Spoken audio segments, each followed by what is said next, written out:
Hey there. Welcome to Watch Recap, and today, I will recap a comedy and fantasy movie called The Invention of Lying. Okay, so let's start. This is a world where humans have evolved in such a way that they cannot lie. They always speak the truth even if it's harsh. Everyone says the truth, even politicians. The narrator introduces a person who is a loser, named Mark Bellison. Mark is going on a date with a beautiful woman named Anna. Anna greets him with frustration, saying he disturbed her while she was playing with herself. She asks him to wait for her until she gets ready. Meanwhile, Mark admits that he can only take her to a cheap restaurant and probably will be fired from his job by the next week. He's 40 years old with no financial backup. Anna comes downstairs and says she doesn't find Mark attractive. In the restaurant, the waiter also says the truth. He says to Mark that Anna is out of her league and thinks if she's his daughter. Mark is embarrassed by this and asks him to leave. He then asks Anna about herself. She says that she has a high-paying job and is growing in life. She gets a phone call from her mother. She tells her that Mark is not handsome and also doesn't earn well. As her mother asks her, she says that she will not sleep with Mark tonight. Mark wishes her a good night and leaves. The scene shifts to lecture film studio, where a man is explaining Napoleon's theory. The man introduces Mark as the screenplay writer of the company to the crowd. Mark comes in with a smile, but not long he was insulted by the man, saying he is the most unsuccessful employee and will be fired next week. Mark goes to his office, where his colleague Shelley teases him for his performance. The boss Anthony comes and fires Mark for writing very poor about the Black Plague. At the same time, Mark receives a mail from Anna, in which she rejects him being brutally honest. Shelley insults him even more, saying he really looks bad. When he walks out of his office, Brad and Shelley, who are also his competitors, says that they were disgusted by his presence in the office. Brad says he will always be a loser in life. Mark goes to a nursing home, which in this world is called a sad place for hopeless old people.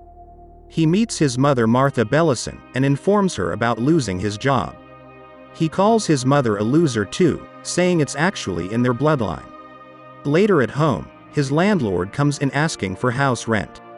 Mark explains about his situation to him, so the landlord gives him 1 day to shift from his house.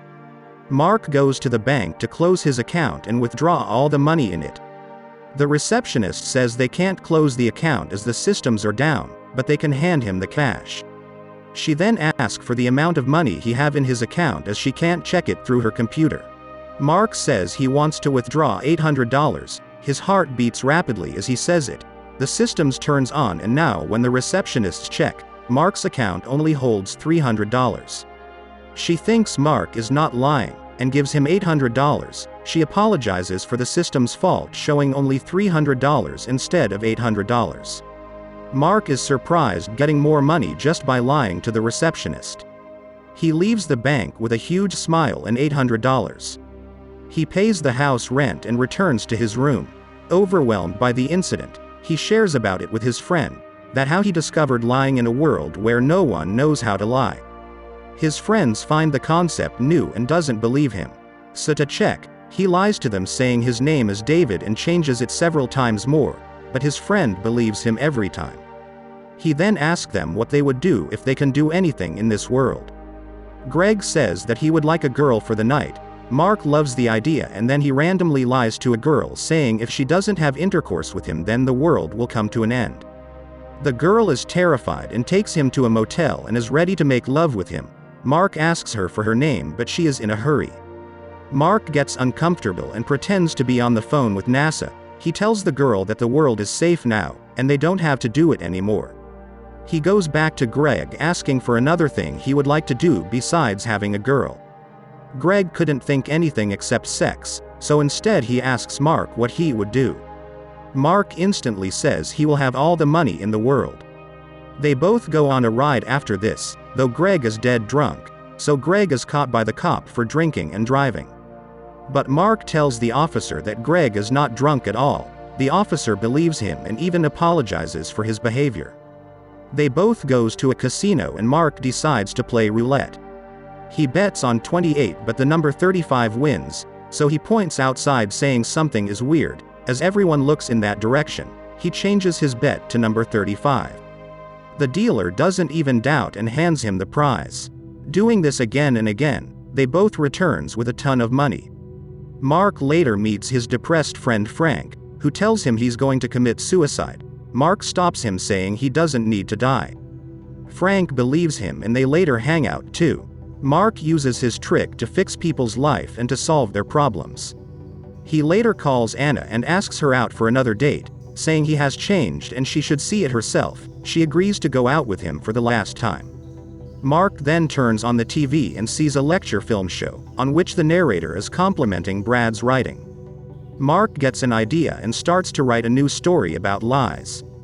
Finishing the script, he pours tea on the paper, make it look historic. Mark goes to Lecture Film Studios to tell his boss Anthony about the historic writing he found inside a mysterious box buried in the desert.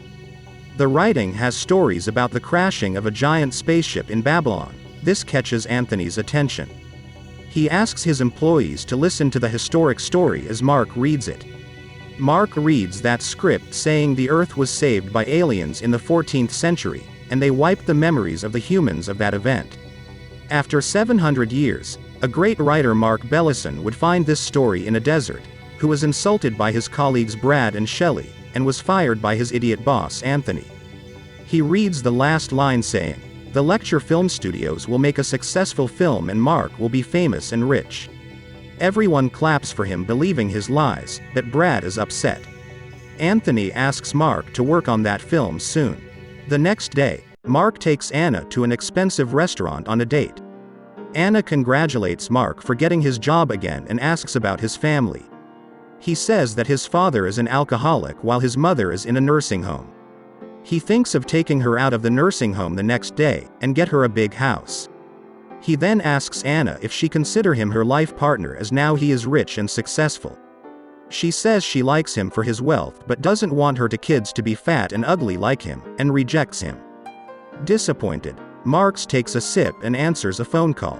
His mother is in a critical condition, so he rushes to the hospital. She tells Mark that she is afraid of dying as it is an infinite period of absolutely nothing.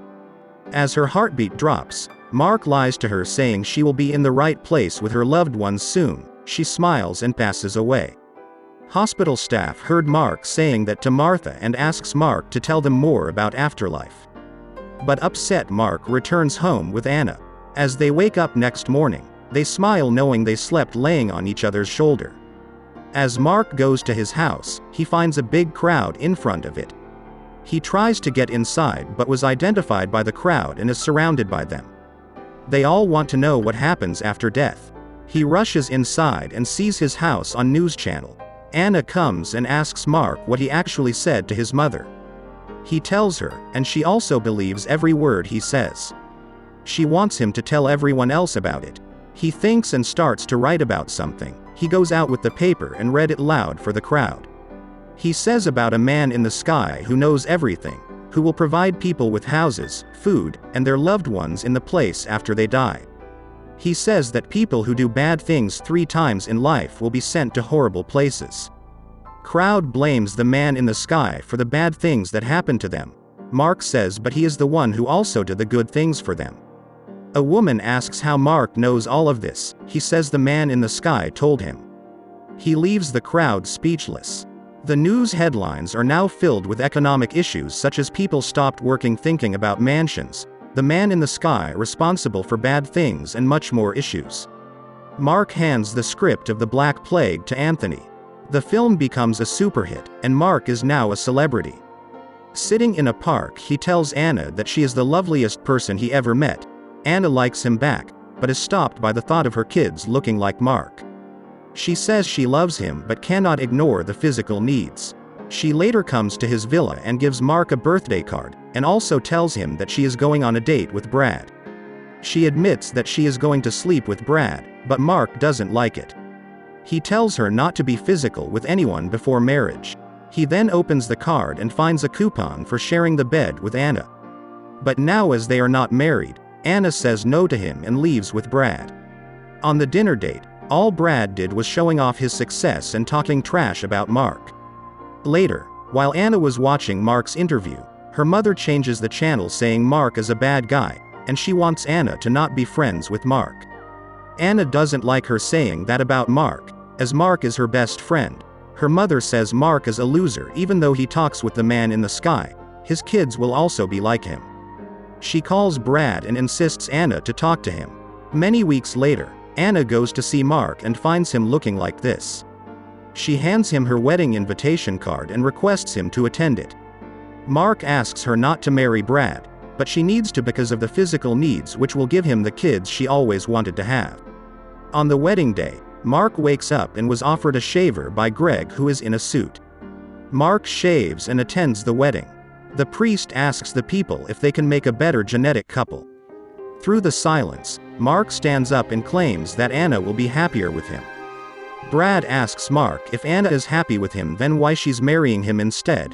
He suggests Mark to ask from the man in the sky who is better for Anna, Brad or Mark. Mark replies that Anna herself knows who is best for her. Mark walks out, but Anna stops him and requests him to ask the man in the sky. Mark finally tells her that this is a lie. He told this to his mother just to let her die with relief. Anna asks him then why he did not lie to her about his genetics and married her. He says because it wouldn't change the reality. She finally confesses that she wants fat kids who look like Mark. And this does put a smile on Mark's face. Later, they have a cute chubby son, and are waiting for the second child. Mark realizes he's not the only one who knows how to lie, as his son lies the food is great, while Anna cooks terrible. This is where the movie ends. Subscribe to the channel if you love movies, like and share the video, we appreciate it. See you again.